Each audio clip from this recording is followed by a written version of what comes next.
and welcome to Catholic in America. Thanks so much for joining us today. I am Father Michael Nixon, and I'm joined by Father Tom Dillon. How you doing today, Father Tom? I'm doing great, Father Michael. How are you? I'm doing great, man. It's a beautiful day where you've just reached the halfway point of Lent. If you know, for those who need to start their Lenten observances, maybe or start back with their Lenten observances. Restart, reboot. It's all. I think I need to reboot every single year, so I'm glad for the opportunity to reboot. But I just love the season. But we want to talk today about this letter that just dropped, and it's an anonymous letter, which everyone likes anonymous letters. Father Tom, you ever get the anonymous letters as a pastor? I do. I usually delete them.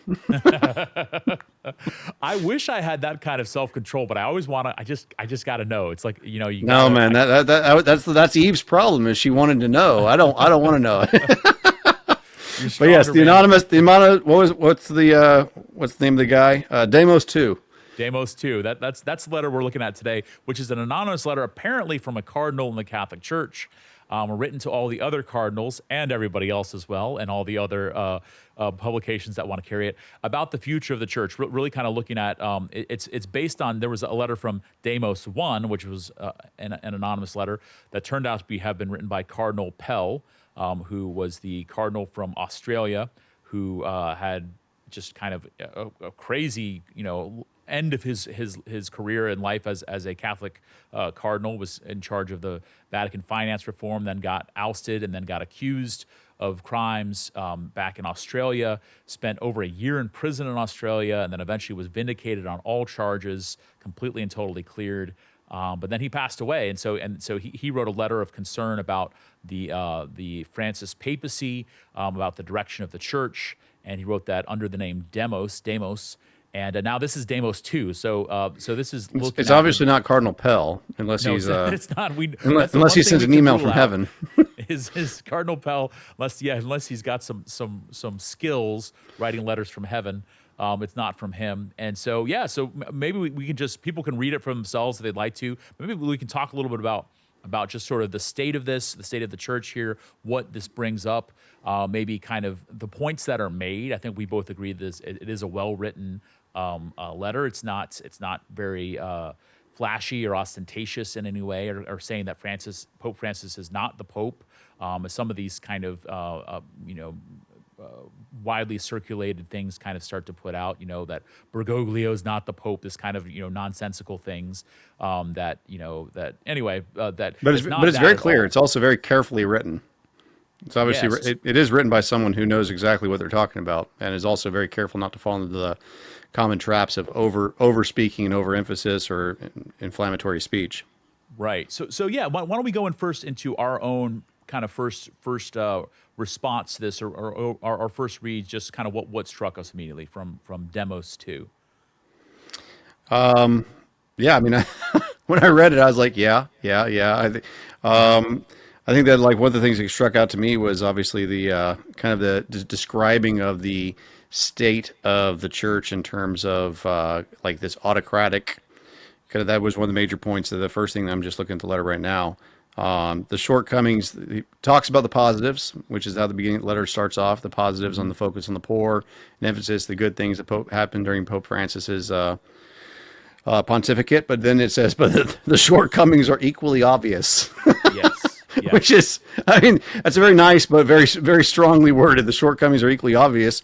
Then talking about the carelessness in terms of the matters of the law, autocratic and seemingly vindictive style of governance, which I think is probably in reference to maybe to Bishop Strickland or into others in the church who had been Puerto Rico as well. Yeah, Puerto Rico, bishop down there, who had been kind of I don't know how you kind of really describe that. Exiled. I mean, take their bishoprics and give it, and not give anything. They're just kind of like in no man's land.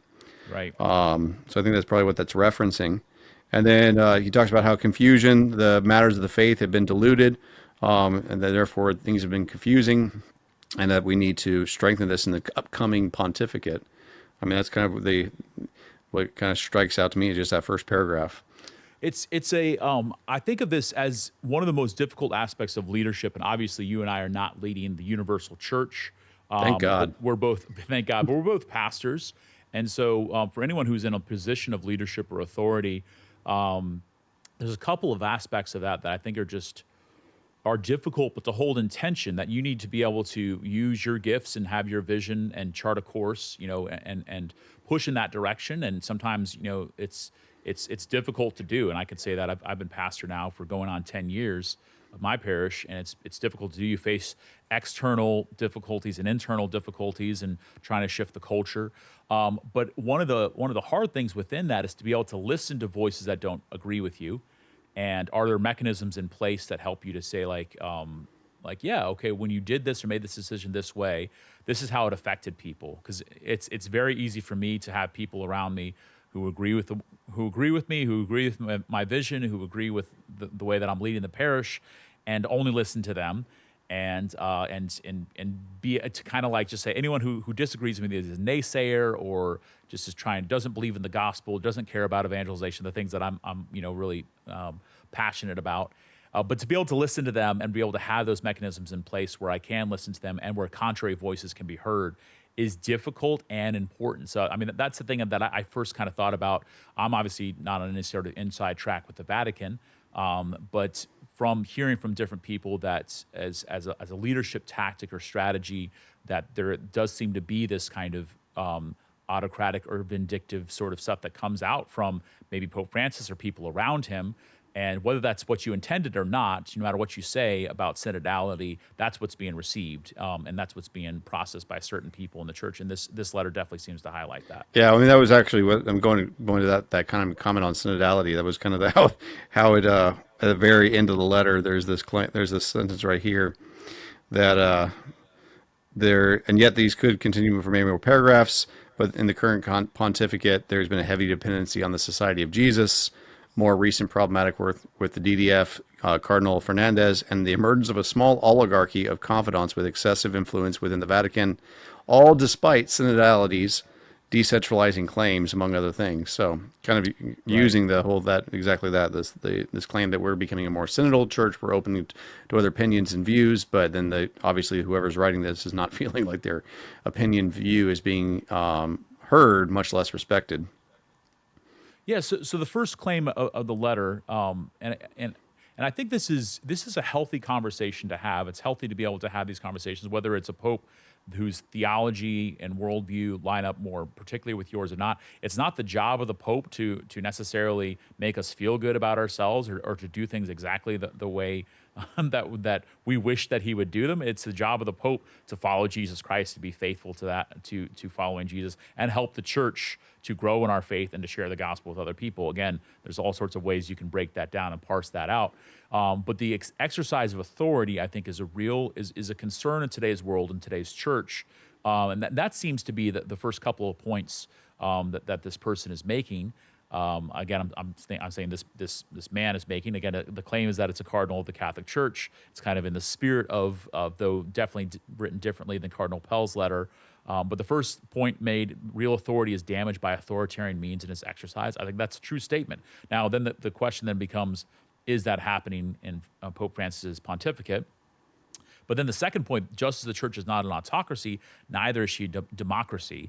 And maybe kind of the democratizing of church teaching, or at least the willingness to discuss any and all church teachings, which seems to be a hallmark of what Pope Francis has brought up. While he's very clear and emphatic on certain aspects of the church's teachings about our care for the poor or our care for the environment, other aspects, there seems to at least be a willingness to let's discuss this and see this from all angles. And that can start to seem, like we're just taking a democratic vote on that, which is the way that a lot of mainline Protestant churches have gone. I think to disastrous ends within that. Yeah, I mean, it's always been the balance, and I think that's also kind of the misnomer that many people have in the church, as well as obviously outside the church, is the notion that the Pope has unlimited power. And I mean, that's what people don't realize is that there are checks and balances upon the power and the authority of the Pope. The authority, that's what, just because we have the teaching on papal infallibility, but that papal infallibility, that the Pope can't be wrong in matters of faith and morals when he teaches from the chair or from a council. Neither of which actually Pope Francis has actually done during his pontificate. He's not taught an infallible statement from the chair. which is a qualified right that he can exercise under certain circumstances. Nor has he obviously called a council. And I think everyone's probably glad that he has not called made the Vatican III.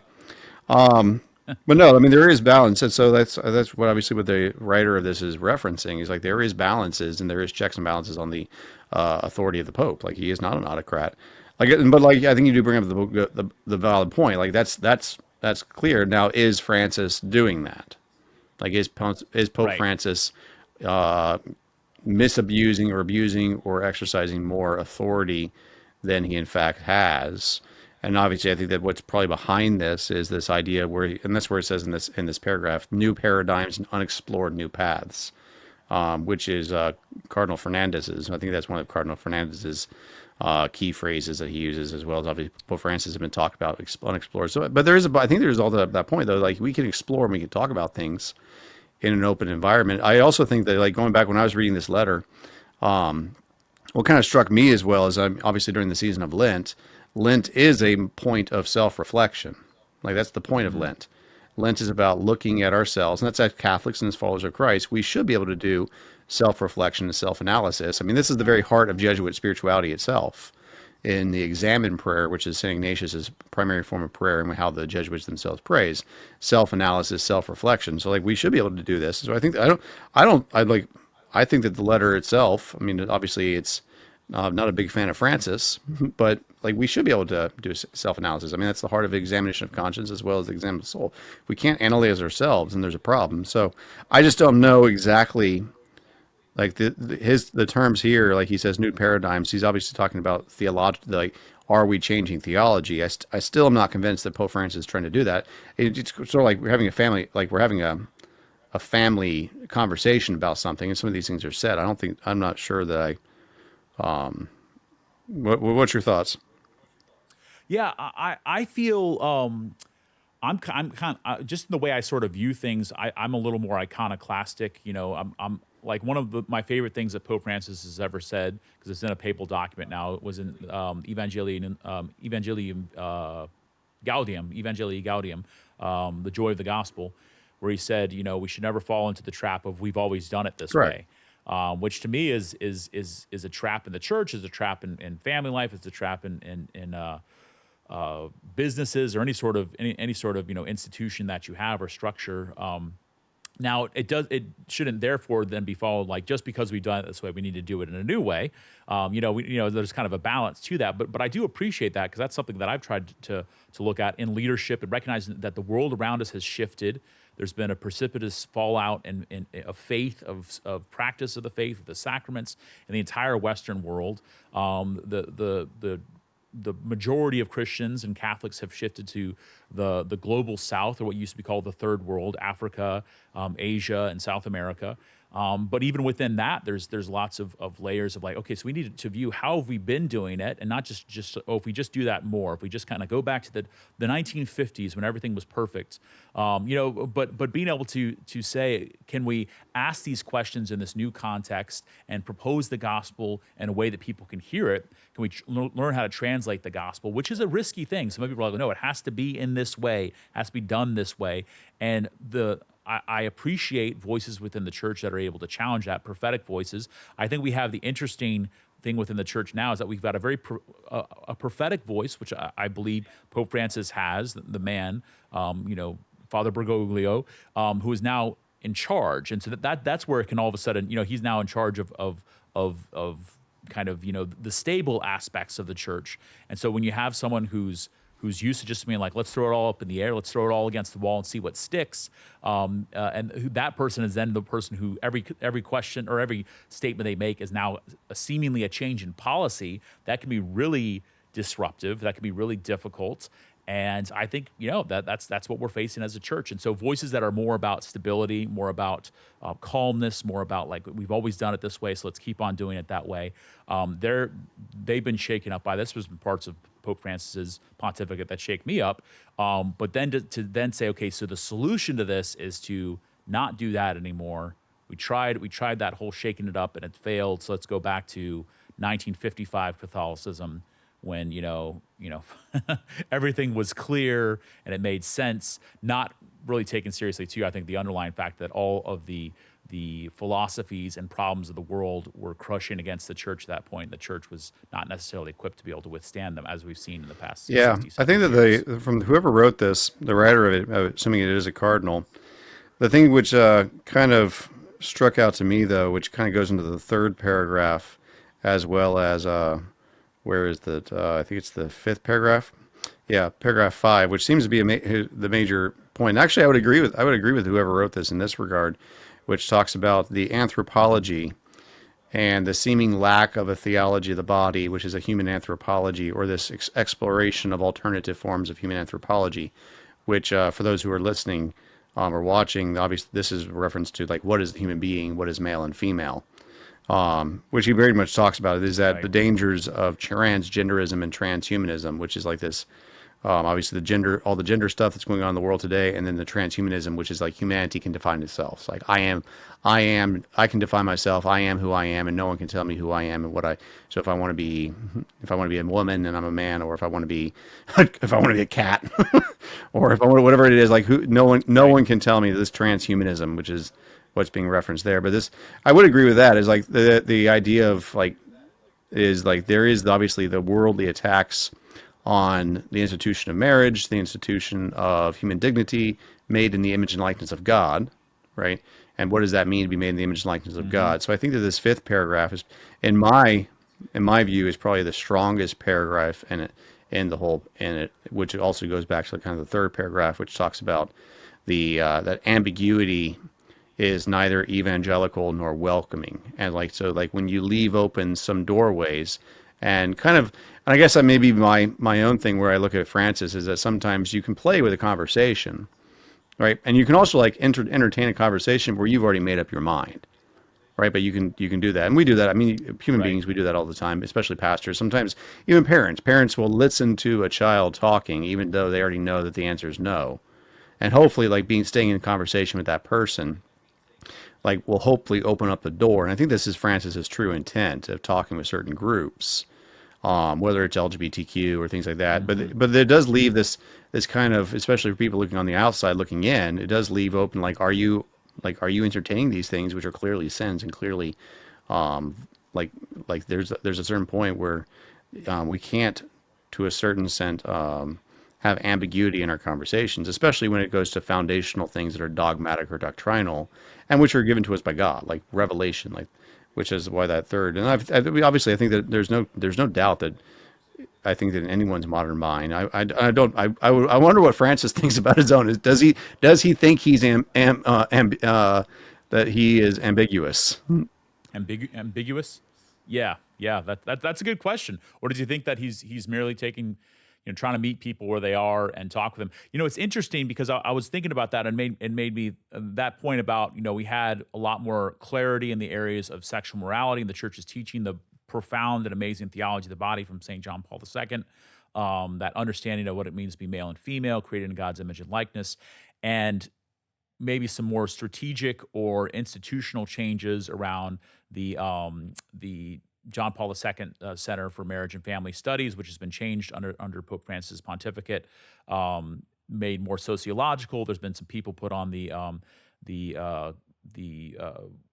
what the Congregation for Life. I forget what that is exactly. That some of them who don't even agree with the church's teachings against abortion. So there's all sorts of fears and anxieties there. But simultaneously within that, because I know that the gender ideology is something that Pope Francis has spoken about a lot, including they have an international conference being hosted at the Vatican this March, Man, Woman, Image of God Towards an Anthropology of Vocations. And he couldn't give his address because he's been sick, Pope Francis. So he said a little address before his address. He had someone else read it. But in it, he said, I would like to highlight something. It is very important for there to be this encounter between men and women, because today the worst danger is gender ideology, which cancels out differences. I asked for studies to be made on this ugly ideology of our time, which erases differences and makes everything the same. To erase difference is to erase humanity. Then he references that book that he talks about a lot, Robert Hugh Benson's book, The Lord of the World, which is kind of like a interesting sort of take down, like it was early 20th century that it was written, but really kind of gets into that. So it's a real. I mean, he goes very strong, hard in the paint, so to speak, against gender ideology. But then if all the other aspects of what's happening in the church maybe are maybe adding some confusion. The sixth point that's made, Father Tom, and I'd love to hear your thought on this, is he makes the distinction that, or the point or the argument that global travel, like a worldwide papacy, really fit for John Paul II. I think we could say Pope Benedict probably struggled underneath that, and Pope Francis has done it, and there's been some pretty, I think, monumental trips, but he's saying that needs to be toned down and gotten rid of maybe almost entirely, and just to focus on being the Bishop of Rome and taking care of business at home, just because we know there's huge problems in the Vatican and the different dicasteries and offices, and so the cleansing of its institutions, as it says, the renewal of morale, cleansing of institutions within the Vatican. I have no idea how that even happens. So anyway, but what are your thoughts on that of not putting that expectation that the Pope's going to travel 15 times a year or 40 times a year like John Paul II used to do during his heyday? Yeah, I mean, it's I don't know. It's one of those things. Like I think that some of the other arguments and some of the other points that he makes are much stronger than this one, because that's really kind of a question of prudence. Like, what is prudent and what is not prudent? And there's also, I mean, to a certain extent, I mean, as you know, as a pastor, and obviously we're pastors, and like sometimes as a pastor, you're good at certain things and you're not good at other things. The whole point, though, being is like, if you're not good at various different things, like that's fine. Like we can't, like the pastor or the Pope, the universal pastor of the church, can't be great at everything. That's why you have to get together people around you and hire the right people and make sure that those persons are in the right positions to do that. So I think that from what I'm reading from this, like he's talking about this, the Vatican itself needs a renewal of morale, cleansing of its institutions. So like the Vatican, so apparently what's being inferred there is that there's low morale at the Vatican itself, right? In terms of the institutions need a cleansing, but I'm not quite sure what that means. Like, we're talking about, are we talking about there's certain people he wants fired and certain people he considers to be, I mean, and obviously, like within the finances, like the Vatican Bank obviously has undergone huge scandals and things like that. So yeah, the Vatican Bank does, but still, I'm not sure that Pope Francis obviously has to oversee that, Right. But Pope Francis might not be competent. Like just because he's competent as the pastor of the church doesn't mean he's competent in business administration and financial and running a large bank like that. That's why he has to hire the right person. So, yeah, these are not small things that demand the presence, direct attention, and personal engagement of any pope. Like I said, I mean, the pastors have different strengths, so I'm not sure that I mean, obviously, yes, if that's what you do, but there's certain guys who are great administrators, and there's certain guys who are better at going out and being with people. Francis Really, is definitely. I kind of get the sense that this person would like a pope who is a very good administrator, a very shrewd administrator, and very solidly, maybe you could say blandly orthodox in his teaching and clear in his pronouncements. That's a certain type within the church, and I think it's possible that the next pope can be like that. I do think, like, as you said, there's an interesting just desire, or maybe we need to get more comfortable with what are the strengths of people in any position of leadership, particularly the highest position of leadership in the church, at the service of the gospel. We all have to do things that we're not necessarily good at, but we should be able to press into those things that we are good at and are skilled and gifted at. John Paul II was one of the most gifted people maybe that's ever lived, and particularly for large group, international trips. He just had a dynamism and an authenticity and an ability to communicate, and be able to sort of like understand the international scene, particularly with his background. That's really rare. I mean, I don't know many people who'd be able to do the same thing, step in the same shoes. But all of us are called to lead, in these positions that we find ourselves in. So maybe. But going back to the John Paul II comparison. John Paul II, obviously everyone knows John Paul II because in terms of media and in terms of his outreach to the world and going around and being everywhere. I've not done a deep dive into Pope John Paul II's administrative skills. right? Which I don't And think are so, great. to a certain extent, I Yeah. mean, some of the things that Pope Francis has inherited, and that's also the other point. I think that we have to be a little bit compassionate with Pope Francis. As you need to be compassionate with every priest and every leader who comes into an institution and takes over a position of power there. He obviously was already president of the institution, but he's taken over a larger power, going from the bishop of in Argentina to now the bishop of Rome of the whole church. But you inherit certain things, and so I don't think that I don't think that he caused all the problems in the Vatican Bank. That's a problem that he inherited from the Hmm. past one or two administrations, if Right. you want to put it like, or papacies. So that's the Or thing, is like it, he's inherited certain things. according to The Godfather, Father Tom, it went all the way back to, even before John Paul I, because that's in I forget which Godfather movie they actually killed the Pope. Well, he might go back to the Borgias That's before right. that, going back even further. So yeah, I think that I mean, obviously, you want to. St. Paul says in the New Testament that some person shouldn't be a bishop unless he can take control of it, unless he can control and rule his own house well. And so at the end of the Right. day, like the Bishop of Rome is obviously the Bishop of Rome, and the Vatican. So like things need to be well organized and need to be going well at the Vatican. So I don't know. Like I said, I'm more. I think that the fifth. I think that the fifth one is a little bit stronger maybe than the sixth point. I think that's more of a question of prudence. I mean, you can criticize or not, but I think that the seventh point, though, where he talks about the rising oligarchy, the power of the few that have risen. I'm not sure who that's in reference to, I thought it because was you. I don't know the inner politics there. But this few select people who are influencing Pope Francis and are the only people who apparently this person thinks that Pope Francis is listening to, and that Right. might be true. That might be not. I don't know. And it's hard to be able to listen to everybody. It's hard to be able to, you have to make certain decisions. What this brings up for me, like, so maybe we can kind of start to bring this to a close. Hopefully, not just to say like, oh, the church is all messed up. The church is always messed up, but Jesus is always Lord, and Jesus is always We're the most ruling his disorganized, organized religion in the world. absolutely. But I do. Hold on. Before we close up, though, I do want to go back to this to point number 4, which I find to be pretty funny, where he talks about canon law orders and harmonizes the life of the church and its procedures and guarantees the rights of believers. Which yes, obviously that's right. Mhm. Among the marks of the current pontificate are an excessive reliance on the motu proprio as the tool for governance. I mean, to a certain extent, though, the motu proprio is great because the motu proprios come and they can go just as quickly.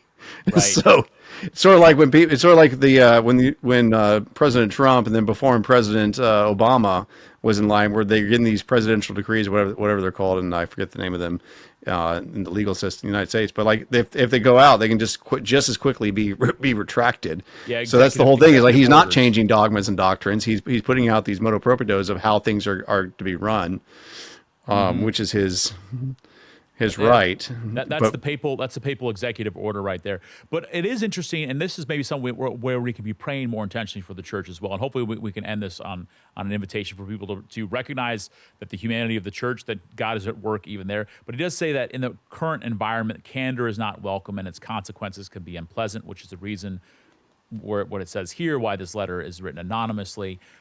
So I think, man, that's something for all of us to be able to say, can we make space for candor to happen where we can accept even criticism? This, I'm speaking to myself here. And that's the way that we can grow, hopefully, as leaders, as people, to be able to disagree with each other. And there's something about that I think is very Christian, that you can disagree with me and I can still love you. And you can even criticize the way I do things, as long as you and I are both headed to, have that same vision and direction of wanting to proclaim Jesus Christ. Then yeah, bring the criticisms and help me to do my job better. yeah, I mean, Christian charity, is like I can love you and disagree with you. And Right. but also there should be a sense like there also that if you disagree with me, there's also not like if you're my bishop or if you're the Bishop of Rome, like that there's also a certain charity where I know that I'm not going to be punished, Yeah. right, for giving out that. And so I do hope that, I mean, like I said, I don't know exactly all the full extent of what is being referenced here. I mean, it does look, I mean, it's definitely written by a cleric. Like whoever Yeah. wrote this is definitely a cleric. Likely, I mean, I have no, actually, I don't have any reason to not suspect it's not a bishop. It's written in very clerical language, obviously with Hmm. insight of what's going on. So I think a that canon lawyer, possibly.